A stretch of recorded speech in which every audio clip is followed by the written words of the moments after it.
Assalamualaikum warahmatullahi wabarakatuh. Waalaikumsalam warahmatullahi wabarakatuh. Bertemu lagi kembali dengan saya adalah Pak Arjanto, calon guru penggerak Angkatan 9 Kabupaten Boyolali yang berasal dari SMA Negeri 1 Teras. Di sini rekan sejawat saya adalah Bu Ambar Taningsih, yaitu adalah guru geografi di SMA Negeri 1 Teras. Untuk pertemuan kali ini adalah mengenai percakapan pra-observasi yang akan kita lakukan pada hari ini. Namun adapun tujuan dari pra-observasi itu adalah untuk mengetahui dan mengevaluasi jalannya proses pembelajaran yang Ibu lakukan, dan kegiatan pra-observasi ini sebagai kegiatan awal sebelum dilakukannya observasi agar lebih siap dan percaya diri sehingga memberikan pembelajaran yang terbaik bagi murid.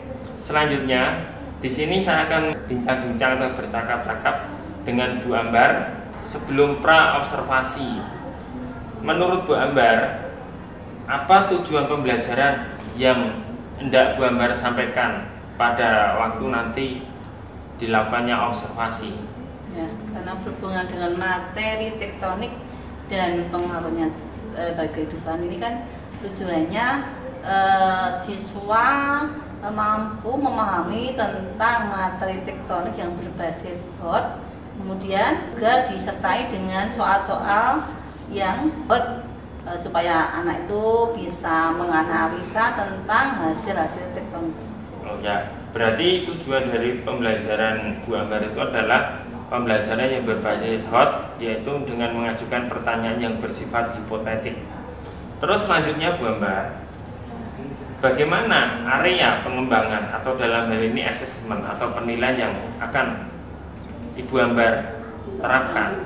Saya menerapkan penilaian atau asesmen dengan pengetahuan sama keterampilan. Ya.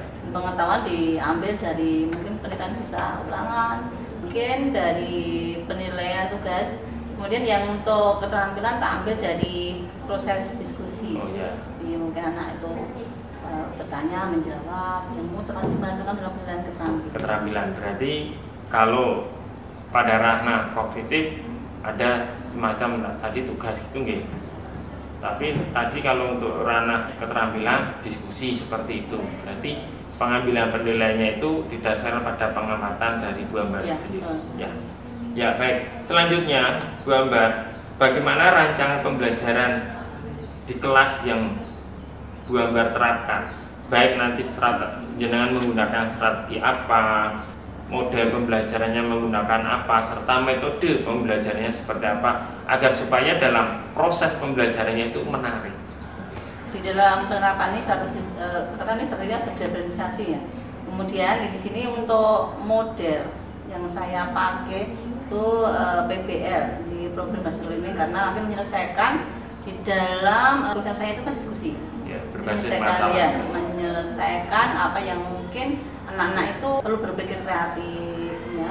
Dari pengembangan membaca materi. Kemudian untuk media, saya menerapkan media karena di dalam pemahaman tektonik dan pengaruhnya itu kan perlu suatu gambar hasil proses. Jadi saya menggunakan media video geografi untuk pembelajaran. Ya LCD proyektor untuk menunjang terlaksananya ini bisa berjalan dengan baik. Oke, selanjutnya dari beberapa pertanyaan tadi, tentu kapan Bu Ambar akan melakukan pembelajaran tersebut?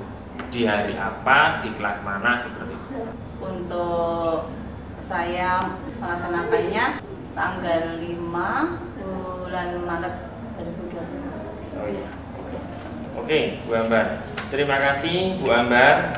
Sebelum kita akhiri, apa yang Bu Ambar dapatkan dari percakapan ini? Jadi percakapan ini bisa menjadikan saya itu memahami tentang penerapan pembelajaran yang berdiferensiasi. Oh ya.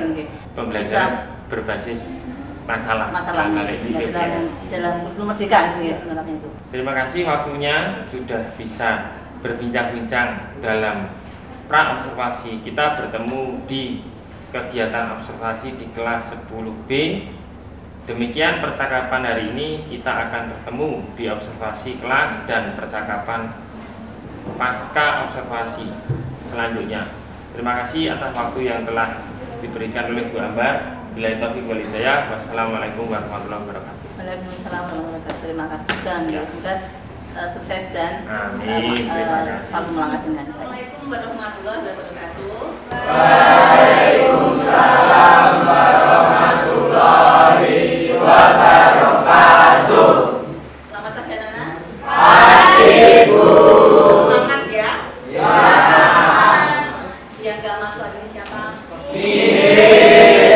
Semuanya masuk. Ya.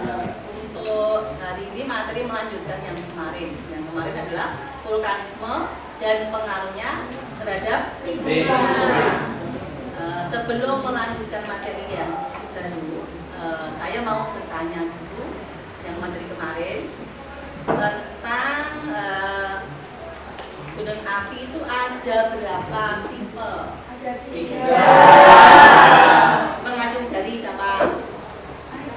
Ya, Bu. Oke, Ada gunung api perisai, gunung api mas, sama gunung api strato. Ya, ada 3 tipe betul ya? Ya. Nah, oke. Kemudian kalau sudah mungkin satu pertanyaan saja ya. Nah, ada yang mungkin mau bertanya enggak? Tidak ya? Tidak. Saya melanjutkan yang materi berikutnya tentang tektonisme dan pengaruhnya terhadap kehidupan. Untuk materi ini ya, itu tujuan pembelajarannya ya. Ini karena saya akan menggunakan hal-hal yang nanti akan memahami, menganalisa, mengidentifikasi. Tujuan pembelajaran ini siswa mampu memahami materi yang berbasis GOT tentang tektonisme dan pengaruhnya terhadap kehidupan. Kemudian yang kedua, siswa mampu mengidentifikasi soal-soal GOT ya di materi tektonisme dan pengaruh terhadap kehidupan.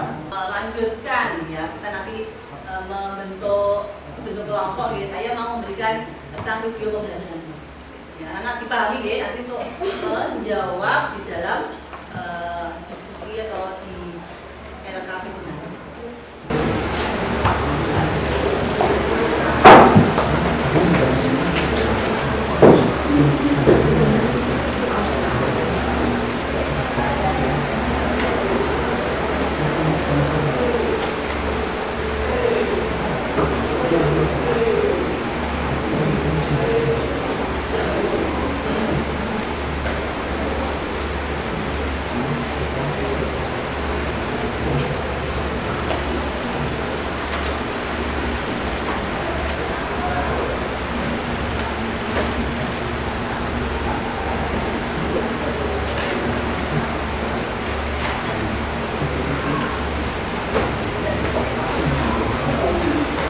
Dari hasil anak-anak kami tadi, tektonisme itu ada 2 macam hasil atau 2 tenaga.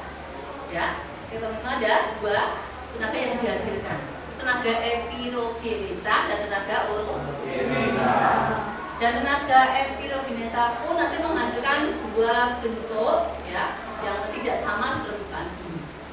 Ya, 2 hasil dari epirogenesa tadi, epirogenesa positif dan epirogenesa negatif. Di dalam perbedaan epirogenesa positif dan negatif ini ya, ini bisa dia dari keadaan air laut ya, permukaan air lautnya. Kalau misalnya epirogenesa positif, keadaan air lautnya itu naik, tetapi ada lempeng yang turun atau benua yang turun atau daratan yang turun. Tapi kalau yang epirogenesa yang negatif, air lautnya turun tapi ada muncul benua atau pulau gitu, lempeng yang naik ke atas. Kemudian yang yang orogenesa itu nanti juga membentuk 2 hal di dalam permukaan bumi, itu yaitu lipatan sama patahan. Di sini untuk perbedaan lipatan dan patahan itu hanya terdapat dalam perbedaan batuannya atau sifat batuannya. Untuk lipatan dan patahan itu terjadi gerakan tapi sifat bantuannya itu tidak saya lihat. Kalau lipatan saya lihat. Itu yang membedakan antara patahan sama lipatan. Kemudian di dalam lipatan ya, itu kan ada yang di atas dan di bawah. Ada yang mungkin nanti itu sebagai puncak dan lembahnya. Nanti punya nama yang lebih jauh juga. Ya. Yang di puncak namanya antiklinal, yang di lembah namanya sinklinal. Kemudian kalau yang dikatakan sebagai lipatan yang sangat banyak, kalau mungkin ditarik garis lipatan yang sangat banyak dan kemudian puncaknya tadi namanya apa? Antiklinal. Ya, kalau banyak sekali nanti punya nama juga. Namanya antiklinolion. Dan di bawah pun juga kalau banyak namanya juga punya nama lagi. Nah, itu yang banget tadi namanya apa? Sinklinal. Kalau banyak namanya sinklinolion. Ya. Dan untuk yang patahan yang atas dan yang bawah juga tidak sama namanya. Tadi ada nama Mami untuk gambar yang patahan di atas namanya apa? Namanya apa? Terus yang di bawah namanya sindram. Yang patahan. Oke. Kalau yang patahan tuh yang naik ke atas namanya beda dengan naik yang turun ke bawah. Naik ke atas namanya. Terus yang ke bawah grafum. Itu hasil dari tektonisme. Nanti ada pengaruh terhadap kehidupan itu berarti ada dampak positif dan dampak negatif. Kalau misalnya kita tuh memahami itu dampak negatif dari peristiwa itu, kita bisa membayangkan atau mungkin membaca di media atau di berita itu. Kalau misalnya dampak positif untuk tektonisme itu banyak, dampak negatifnya juga banyak. Kalau dampak negatif mungkin terjadi tanah longsor, kemudian gempa, bisa dikatakan gempa tektonik ya. Kalau misalnya untuk yang positif, munculnya sumber daya alam seperti mineral atau tambang, itu yang mungkin kita bisa mengatakan ada dampak negatif dan dampak positif. Nanti akan berpengaruh pada kehidupan. Itu yang mungkin setelah kita memahami video tadi. Mungkin ada yang mau bertanya? Video dan saya memaparkan materi tadi dan sudah dibentuk kelompok. Saya minta tiap kelompok memaparkan kesimpulan dari materi tadi. Itu ya. Mungkin ada yang Saya Bu. kan? Sebelumnya perkenalkan, nama saya Disara Nindya Rina Mutiara Putri, absen 13 dari kelompok 6. Dari pemaparan video tersebut dapat diketahui bahwa epirogenesa dibagi menjadi dua, yaitu epirogenesa positif dan epirogenesa negatif. Epirogenesa positif yaitu gerakan yang mengakibatkan turunnya lapisan kulit bumi, contohnya yaitu tenggelamnya pulau-pulau. Yang kedua yaitu epirogenesa negatif, yaitu gerakan yang mengakibatkan naiknya lapisan kulit bumi, contohnya yaitu munculnya pulau-pulau baru. Sekian pemaparan dari saya, terima kasih. Wassalamualaikum warahmatullahi wabarakatuh.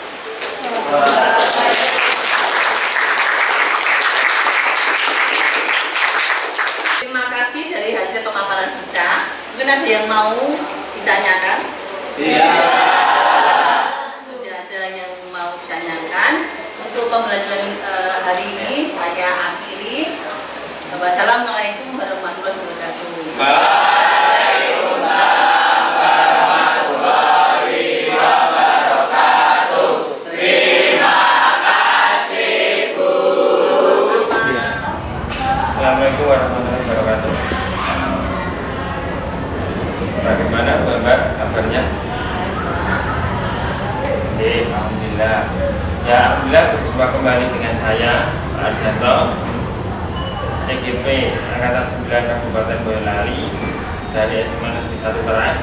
Masih ditemani oleh Bu Ambar dan Bu Dwi serta nanti sebagai PP saya dan jenengan tentunya akan tindak lanjut dari pra observasi lah sekarang untuk yang pasca observasinya. Tentunya gini Bu, di dalam percakapan pasca observasi kami akan tentunya nanti ke depan akan memberikan beberapa pertanyaan-pertanyaan kepada Bu Ambar terkait dengan jalannya observasi kelas yang kemarin sudah dilakukan dengan Bu Ambar.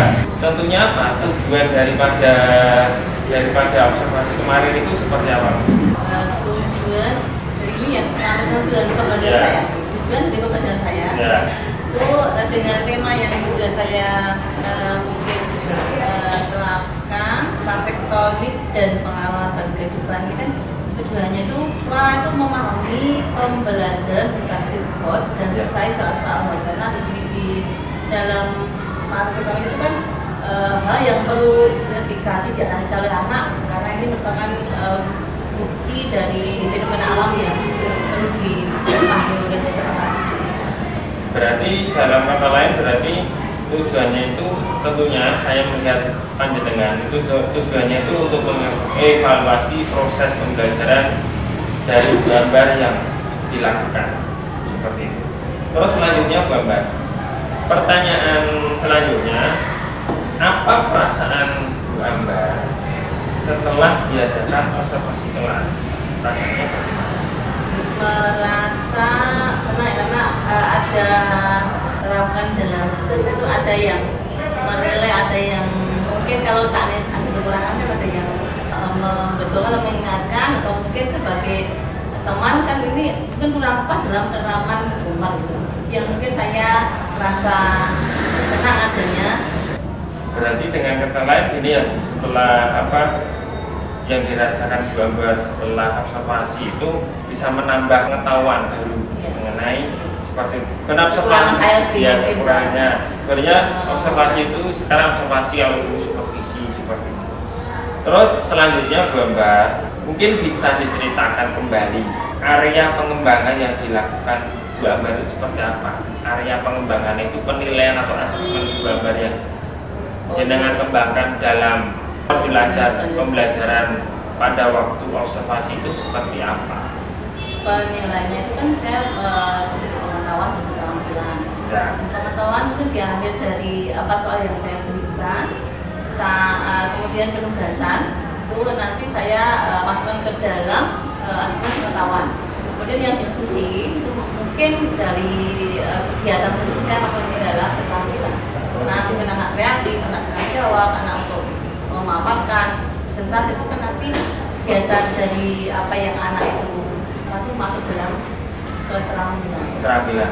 Berarti kalau di dalam ranah kognitif atau pengetahuan itu apa misalnya berupa LKPD seperti itu ya Bu? Berupa pertanyaan-pertanyaan seperti itu yang menjadi tolok ukur pengetahuannya seperti apa seperti itu di ranah pengetahuan sih.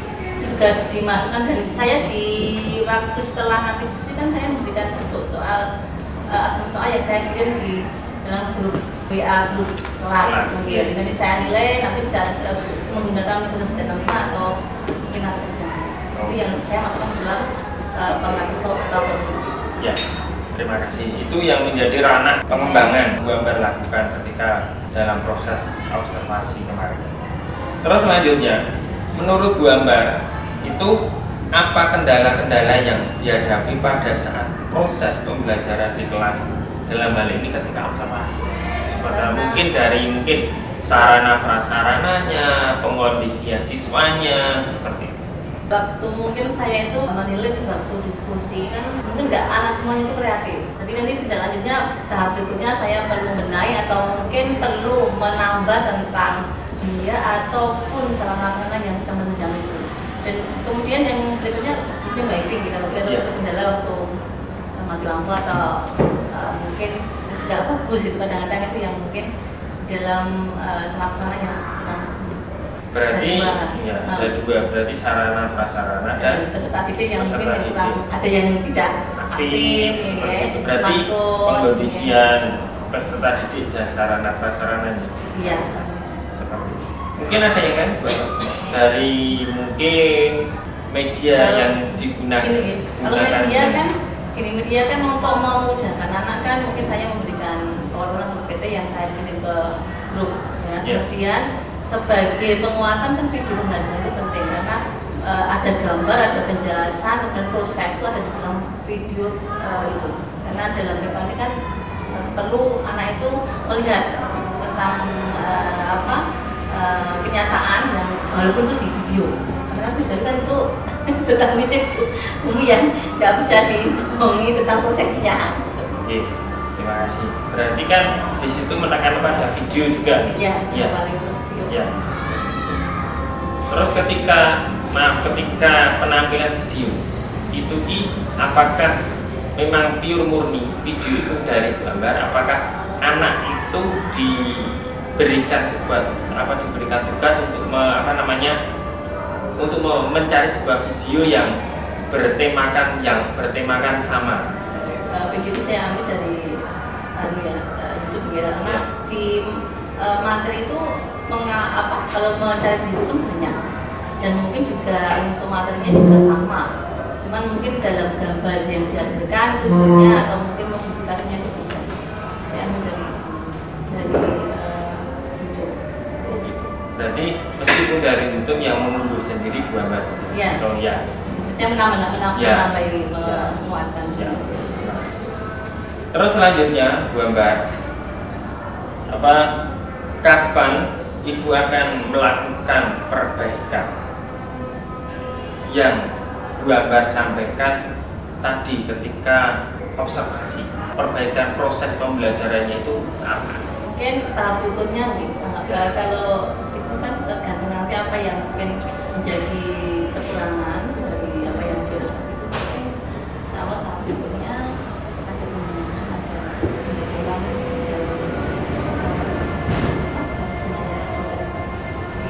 mungkin harus dibetulkan, bahkan atau ada pengembangan sebuah materi video, apakah nanti anak sumber video itu tidak hanya bersumber dari panjenengan toh, tapi juga anak juga suruh mencari sumber video pembelajaran seperti itu.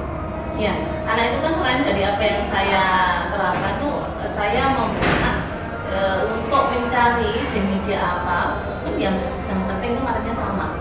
Ya, karena nanti anak biar bertambah tentang pengetahuannya dari apa yang saya berikan itu. Yang mungkin konsep yang saya terapkan. Oh gitu. Berarti prosesnya itu berarti dua arah, bisa dari panjenengan, bisa dari anak sendiri. Baiklah.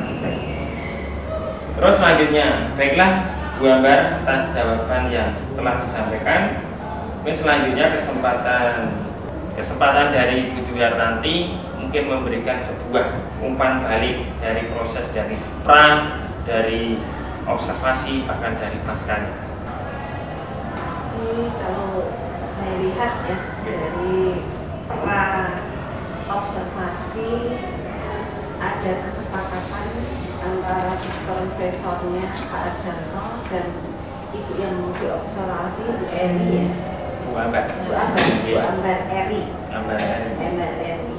Itu adalah area yang mau dikembangkan adalah penilaian pengetahuan kognitif, penilaian keterampilan. Ya.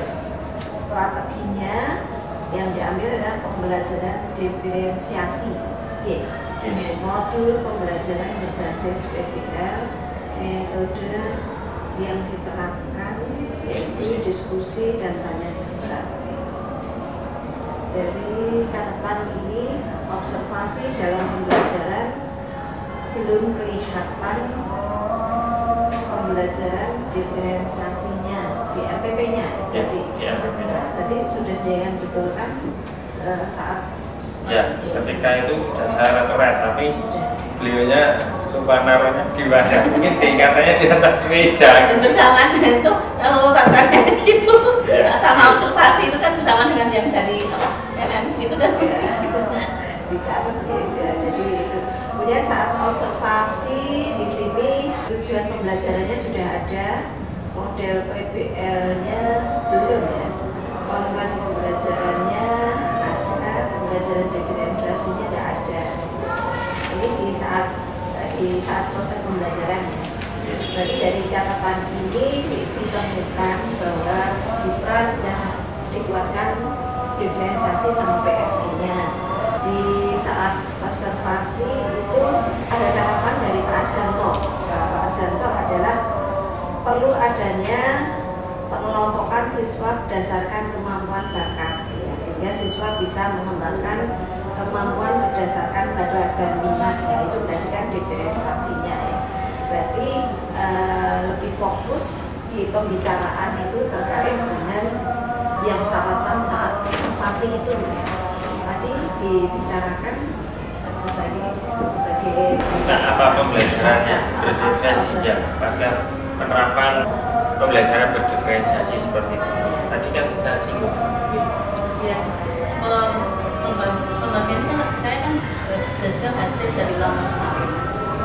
Kan pengelompokan dan diskusi. Iya. Ya, maksudnya Mengapa anak itu dikelompokkan berdasarkan bakat dan minatnya seperti itu? bakat dan minatnya. Ya. Yaitu nanti bisa diukur, indikator awalnya itu bisa diukur dari hasil ulangan seperti itu gitu. jadi kelompoknya itu juga bisa. Dari pengelompokannya itu juga bisa. Nah, maka di pengembangan berikutnya itu harapnya di fokus yang di sini ini terkait dengan di catatan yang masih belum ada itu tadi. Yang belum ada mungkin kita yang belum ada itu mungkin banyak ya. Tapi kalau mau dikembangkan semuanya itu juga berat. Tapi dia satu fokus saja satu sisi yang mana. Kalau di sini yang kurang itu PBA sama pembelajaran berdiferensiasi ya, bervariasi berdasarkan gaya belajar itu belum. Tapi kalau dari catatan Pak Ajan kalau itu fokusnya di pembentukan kelompok yang berbakat bakat dan minat. Jadi kayak pengembangannya mungkin perlu difokuskan di diferensiasi. Pasca pengembangan ada kolomnya diisi apa belum? Belum. Nah, mau diisi terkait dengan itu, yang terkait dengan terkait dengan ini atau ini? ini yang pendaftaran yang pasca observasi dari refleksi Bu Ambar tadi menuliskan ketika habis ngajar itu perasaannya seperti itu. Oh gitu ya. Terus itu percakapan sekarang. Oke. Kemudian di sini juga. Ini saya lanjutkan dulu atau? Oke. Oke. Sebelum kita akhiri, apa yang Ibu dapatkan dari percakapan hari ini tadi sudah disampaikan oleh Bu Ambar, dan sebagai umpan balik adalah Ibu Duyatari sebagai pengajar praktiknya.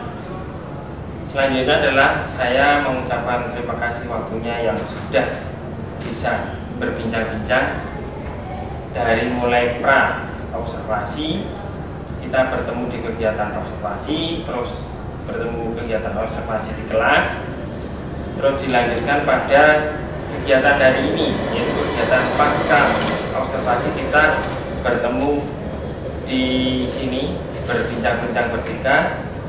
Saya sangat terima kasih sekali atas bantuannya dan waktunya, kelonggarannya seperti itu dari Bu Ambar.